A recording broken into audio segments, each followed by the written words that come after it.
प्रायोजक है दगरू सेठ jewellers, GM road near radio station. Darbhanga में बिहार सरकार के समाज कल्याण विभाग के मंत्री ने तेजस्वी सुजुकी टू व्हीलर के शोरूम का किया उद्घाटन। सोमवार को दिन के 12 बजे बिहार सरकार के समाज कल्याण विभाग के मंत्री मदन सहनी ने सैदनगर के छोटी एकमी के पास स्थित तेजस्वी सुजुकी टू व्हीलर के शोरूम का उद्घाटन किया। इस अवसर पर मंत्री ने तेजस्वी सुजुकी के प्रोपराइटर रिंकू झा को बधाई देते हुए कहा कि ये जिस काम को ठान लेते हैं सफलता इनके कदम चूमती रहती है। साथ ही उन्होंने भरोसा जताया कि इस शोरूम से ग्राहकों को कई तरह की सुविधाएं मिलेंगी। जापान से पधारे कंपनी के ऑपरेशन मैनेजर मित्सुमोटो मोटो वटावे ने मिथिला की आतिथ्य परंपरा से अभिभूत होते हुए कहा कि भरोसे का प्रतीक है Suzuki.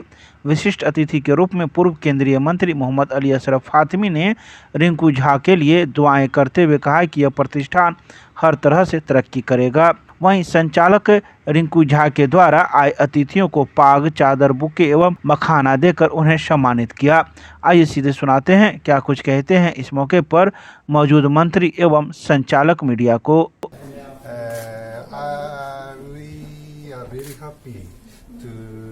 Come here today because this area is no Suzuki motorcycle dealer. First time I set up good dealer, and we strongly expect your business become successful earlier as soon as possible. Thank you very much. अभी तेजस्वी Suzuki का show का उद्घाटन आज संपन्न हुआ है और Suzuki company के कई अधिकारी भी यहाँ आए हुए हैं। विशेष रूप से जो इसके ऑनर हैं रिंकू झा जी, उनको हम लोग बधाई देंगे। और इस इलाका में तो लगभग सभी कंपनी का शोरूम है, आज सुजुकी का भी शोरूम खुला है, तो ये खुशी की बात है। और इसके साथ साथ दरभंगा जिला में लगभग सभी तरह के जो सुविधा होना चाहिए लोगों के लिए, और विशेष रूप से जो हमारे उपभोक्ता है उनको हर तरह का विकल्प मिलेगा, ये खुशी की बात है। कोई ये नहीं है कि किसी एक ब्रांड का यहाँ वर्चस्व रहेगा। और सुजुकी अपने आप में एक बड़ा ब्रांड है, बड़ा नाम है, लोगों का भरोसा है। और अभी तो हम लोग यहाँ आके देखें, खास करके कई बाइक हैं, मोटरसाइकिल, जिसका अच्छा लुक है और जो हमारे युवा पीढ़ी है उनको पसंद भी आएगा। मेरा भी मन हो रहा था लेकिन अभी जेब अलाउ नहीं कर रहा था, और हम लोग बैठ करके देखे हैं, अच्छा लगा है। खास करके जो लड़कियों के लिए स्कूटी है, स्कूटर, वो बड़ा खूबसूरत, कलर भी डिफरेंस है। और दूसरे कई ब्रांड को हमने देखा है, कई ब्रांड का उद्घाटन भी करने का अवसर मिला है, लेकिन इसका जो हमने देखा है कि ये थोड़ा सा और भी ब्रांड से हैवी भी है और कलरफुल है, तो उनके लिए भी ये बेहतर है। सबसे पहले तो मैं धन्यवाद दूंगा सर को, अपने वतावे सर को, जो हमारे सुजुकी से आए हैं चल करके हमारे दरभंगा के शहर में। ये सुजुकी के साथ साथ ये हम लोगों के लिए खुशी की बात है कि एक जापान के प्रतिनिधित्व करने के लिए हमारे दरभंगा में शहर में आए हैं, उनका बहुत बहुत स्वागत है। और दीपाली मैम है, काफी सुजुकी की पूरी टीम ने मिल करके इसको ऑर्गेनाइज किया है, और मैं अपने आप को बहुत फॉर्चुनेट समझता हूं कि सुजुकी ने इस लायक मुझे समझा और दरभंगा डिस्ट्रिक्ट का मेन डीलर मुझे बनाया। और हम सुजुकी का भी अपना स्लोगन है, और हम एज ए डीलर भी कमिट करते हैं लोगों से कि Suzuki sales, service and spare सबों में अव्वल है, रहेगा, और किसी भी तरह की असुविधा कस्टमर को नहीं होगी। कस्टमर सेटिस्फैक्शन हमारा मोटो है, एज ए डीलर कमिट कर रहे हैं। और ये सुजुकी का तो अपना ब्रांड है जो विश्व में एक विश्वसनीय नाम है, जो किसी से को बताने की जरूरत नहीं कि सुजुकी क्या है। मिथिला विश्वविद्यालय के संगीत एवं नाटक विभाग के पास एक अतिवृद्ध महिला को पुलिस ने किया बरामद, इलाज के लिए भेजा DMCH। दरभंगा में उस समय मानवता शर्मसार हो गई जब एक अपने घर की ही अतिवृद्ध महिला को कुछ लोग छोड़कर भाग खड़े हुए। यह महिला सोमवार को मिथिला विश्वविद्यालय के संगीत एवं नाटक विभाग के पास से कुछ लोगों को मिली, जिसे आवारा कुत्ते चारों तरफ से घेरे हुए थे। मौजूद समाज के लोगों ने उसे आवारा कुत्तों से बचाया और तत्काल पुलिस को फोन किया। मौके पर पहुंची डायल 112 की पुलिस ने उक्त महिला को इलाज के लिए DMCH भेज दिया। तो वही महिला कुछ भी बताने से असमर्थ दिखाई दे रही थी। न ही वह अपना नाम पता बता रही थी और न ही वह कहाँ की है और किसने उसे छोड़ा, कुछ भी जानकारी देने में असमर्थ दिख रही थी। तो वहीं इस मौके पर भाजपा नेत्री मीना झा एवं वार्ड पार्षद मुकेश महासेठ भी पहुंचे, जो इस महिला की सुधि ली। आइए सीधे सुनाते हैं क्या कुछ कहते हैं इस मौके पर मौजूद लोग सोमवार को दिन के 11:30 बजे मीडिया को। समाज के द्वारा हमको सूचना मिला, इनके ऊपर बहुत कुत्ता लगा हुआ था और बहुत इनका बुरा स्थिति था। दुर्भाग्य है आज के समाज में कि औलाद 4 गो औलाद को हम मतलब माँ बाप पाल सकता है। एगो माँ बाप को पालने के लिए बाल बच्चा को वो लेटरिन हम लोग बच्चा को साफ़ कर सकते हैं, माँ बाप साफ़ कर सकता है। अब माँ बाप का जो स्थिति हो जाता है लेटरिन साफ़ करने का, तो बाल बच्चा यहाँ फेंक जाता है। ये दुनिया में सबसे ज़्यादा शर्मिंदगी की बात है कि आज ये विडम्बना की बात है कि औलाद को सोचना चाहिए कि हमारी माँ बाप है, हम माँ बाप को ऐसे कैसे कर रहे हैं। 4 आदमी को हम लोग पाले, माँ बाप पाले, ऐसा भार नहीं लगता है। एक माँ को पालने के लिए औलाद को भार लगता है। तो हम उस औलाद को कहना चाहते हैं कि तुम भी बूढ़े होगे, तुमको इससे ज़्यादा दुर्दशा होगा, समाज में तुम कभी मुंह उठाने के लायक नहीं रहोगे। तुम क्या माँ बाप को पालोगे? ऐसा नहीं है कि तुम्हारा हमेशा जवानी काम आएगा, जवानी सब बूढ़ेपन में भी बदलता है। तुम्हारा स्थिति इससे ही बुरा होगा। की नाम है वृद्ध महिला, क्या नाम पता चला? नाम नहीं पता चला है और इनके बारे में भी कुछ जानकारी नहीं। मगर ये बोल रही है कि हमारा 4 गो बेटा है और कुछ नहीं बता पा नहीं, कुछ नहीं बता पा रहे। आज का हमको सूचना गया कि सब बहुत कुत्ता लग रहा है, इसको मतलब बहुत स्थिति खराब था। तो हमने थाना को फ़ोन किया, आप लोगों को भी सूचना किया। आप लोगों के द्वारा हम इनको अभी DMCH में ले जा रहे हैं और इनका अपना कुछ इलाज होगा। इलाज के बाद जो थाना का व्यवस्था होगा वो करवाएंगे।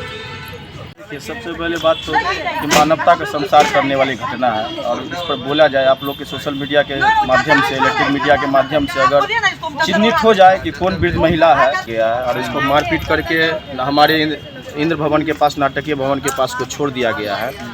और ऐसी स्थिति में है कि वृद्ध है, इतना वृद्ध है कि मान लीजिए इसको कोई सेवा भक्त भी इसके 24 घंटा चाहिए। और जो अभी मान लीजिए पता चल जाए खाली कौन है और उसको, उसके बेटे को, उसके पूरे परिवार को समाज के द्वारा दंडित किया जाए कि इस तरह की घटना नहीं करना चाहिए। कम से कम इससे सीख भी मिलेगा कि अगर इसके साथ कोई वृद्ध के साथ इस तरह घटना घटती है तो उसको समाज भी सबक सिखा सके और कानूनी प्रक्रिया भी डाला जाए कि मान लीजिए बताइए एक संसार करने वाली घटना बताइए, वृद्ध को छोड़ के चला गया है, उस पर कुत्ता नोच रहा है।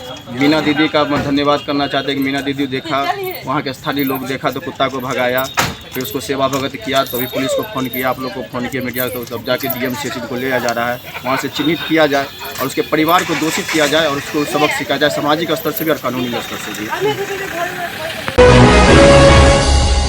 2 मार्च को गांधी मैदान में बदलो बिहार महाजुटान को लेकर भाकपा माले ने लहरियासराय में स्थित अपने जिला कार्यालय में की प्रेस वार्ता, दी कई बातों की जानकारी। 2 मार्च को पटना के गांधी मैदान में जन मुद्दे और जन आंदोलनों का महाजुटान हो रहा है, जिसमें ग्रामीण, दलित, गरीब से लेकर स्कीम वर्कर, सफाई कर्मी, ठेका नियोजन, मानदेय और आउटसोर्सिंग पर कार्यरत लाखों लोग भाग लेंगे। इस बात की जानकारी सोमवार को दोपहर 1 बजे लहरियासराय में स्थित भाकपा माले ने जिला कार्यालय में प्रेस वार्ता कर मीडिया को दी है, जिसमें उन्होंने कई बातों की चर्चाएं की है। तो वहीं भाकपा माले जिला सचिव वैद्यनाथ यादव ने कहा कि रैली की तैयारी को लेकर जगह जगह नुक्कड़ सभा की जा रही है और तकरीबन 1000 ग्रामीण बैठक का दौर जारी है। वहीं इस बार दरभंगा से 200,000 लोग इस रैली में भाग लेंगे। आइए सीधे सुनाते हैं क्या कुछ कहते हैं इस संदर्भ में मौजूद लोग मीडिया को।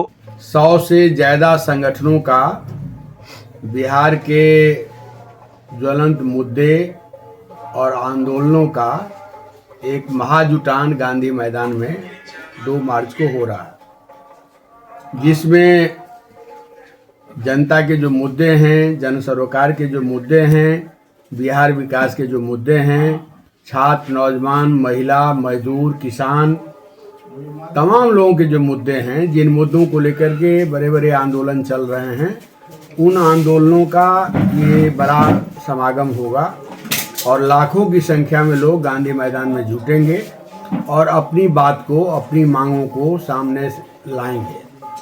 हमारा उद्देश्य है, भाकपा माले मंच प्रोवाइड कर रहा है। भाकपा माले उन तमाम संगठनों के साथ एक संवाद करते हुए तमाम संगठनों को गांधी मैदान में बुला रहा है और वहाँ से हम लोग इस बात का ऐलान करेंगे कि आगामी जो विधानसभा का चुनाव होने वाला है उस चुनाव में जनता का मुद्दा, जन आंदोलन का मुद्दा और जन सरोकार की राजनीति ही केंद्र में होगा और इसके लिए तमाम लोगों को एकताबद्ध होकर के अपनी पहलकदमी को, अपने अभियान को जारी रखना है। एक जबरदस्त उन्माद की खेती हो रही है। अभी जमुई की जो घटना हुई है वो एक महिला कह रही है कि यहाँ भाजपा का राज है, यहाँ पर हिंदुओं का राज है, माने संविधान को गाली दी जा रही है, संविधान की धज्जियां उड़ाई जा रही हैं और उस पर हमारे नीतीश जी चुप्पी साधे बैठे हुए हैं। ऐसे लोगों पर, जिनको भाजपा के साथ लोग जुड़े हुए हैं, ऐसे लोगों पर कोई कार्रवाई नहीं हो रही है और बिहार में एक बड़े पैमाने पर अपराध का ग्राफ बढ़ा है। थाना तो कहिए लूट का केंद्र हो गया है, थाना तो कहिए तो मुझे ख्याल से अवैध कलेक्शन का सेंटर हो गया है, जो आप बेनीपट्टी में जो इमाम फिरोज की घटना में देख सकते हैं, या सत्यम झा जो एक गरीब मजदूर परिवार का बेटा था, एक नौजवान था, 18-19 साल का नौजवान था और उसकी मां 1.5 लाख रुपया घूस नहीं दे पाई, इस वजह से पीटते पीटते उसकी हत्या हो गई। तो इस तरह की रोज घटनाएं घट रही हैं और पूरा तंत्र ये हो गया है। इसलिए संपूर्ण बिहार से आवाज उठ रही है, बदलो बिहार, बदलो सरकार, ये नारा गांधी मैदान से गूंजेगा। सर, आपने मिथिला विश्वविद्यालय के स्नातक सेमेस्टर 2 के रिजल्ट में हुई गड़बड़ी को लेकर 1 मार्च को एमएसयू करेगा विश्वविद्यालय में आंदोलन, बैठक कर लिया गया निर्णय। मिथिला स्टूडेंट यूनियन के विश्वविद्यालय अध्यक्ष अनीश चौधरी के नेतृत्व में सोमवार को स्नातक सेमेस्टर 2 के रिजल्ट में हुई गड़बड़ी को लेकर विश्वविद्यालय के पीएनबी बैंक के पास छात्रों के साथ एक बैठक किया गया। बैठक में उपस्थित एमएसयू के विश्वविद्यालय संयोजक अमन सक्सेना, अध्यक्ष अनीश चौधरी, कॉलेज प्रभारी प्रतीक सत्संगी, जिला कॉलेज प्रभारी कुंदन भारती, कॉलेज अध्यक्ष इंद्र कुमार राज व अंशु कुमारी, तुलसी मुस्कान, कमलेश सिंह एवं किशन झा ने कहा कि विश्वविद्यालय के द्वारा जब भी रिजल्ट जारी किया जाता है उसमें गड़बड़ी पाया जाता है। छात्रों को सभी विषय में पास करके एक विषय में प्रमोटेड कर दिया जाता है। यह विश्वविद्यालय की एक परंपरा बन चुकी है, इससे छात्रों को काफी कठिनाइयों का सामना करना पड़ता है। इसके अलावा कई मुद्दों पर चर्चाएं की गई। वहीं 1 मार्च को इस रिजल्ट को लेकर आंदोलन करने का निर्णय लिया गया। इस बात की जानकारी मिथिला स्टूडेंट यूनियन के द्वारा सोमवार को शाम 4 बजे प्रेस रिलीज जारी कर दी गई। बदलो सरकार बचाओ बिहार अभियान के तहत सीपीआई और सीपीएम कार्यकर्ताओं का हुआ सम्मेलन। 20 मार्च को जिला मुख्यालय पर आक्रोशपूर्ण प्रदर्शन करने का लिया गया निर्णय। सोमवार को भारतीय कम्युनिस्ट पार्टी व भारत की कम्युनिस्ट पार्टी मार्क्सवादी का बदलो सरकार बचाओ बिहार राज्यव्यापी आह्वान के तहत लहरियासराय पोलो मैदान स्थित धरना स्थल के सामने विशाल कार्यकर्ता सम्मेलन प्रोफेसर साबिर अहमद बेग और राम सागर पासवान की संयुक्त अध्यक्षता में संपन्न हुई, जिसको संबोधित करते हुए सीपीआई के राज्य सचिव व पूर्व विधायक कॉमरेड राम नरेश पांडे ने कहा कि सीपीआई और सीपीएम 2 शरीर व एक आत्मा है। 1925 में भारतीय कम्युनिस्ट पार्टी की गठन हुई, तब से 1964 तक हम लोग एक थे, लेकिन 1964 में कुछ मतांतर के कारण हम अलग हुए। उसके बाद भी कई सारे जन मुद्दों पर एक साथ संघर्ष कर आम लोगों के हक हकूक में जन आंदोलन इकट्ठा किया। इसके अलावा मौजूद लोगों ने कई बिंदुओं पर चर्चाएं की। तो वहीं कई मुद्दों को लेकर 20 मार्च 2025 को राज्य के सभी जिलों में संयुक्त रूप से जुलूस और प्रदर्शन आयोजित करने के निर्णय लिए गए। तो वहीं इस बात की जानकारी सोमवार को दोपहर 3 बजे प्रेस रिलीज जारी कर दी गई।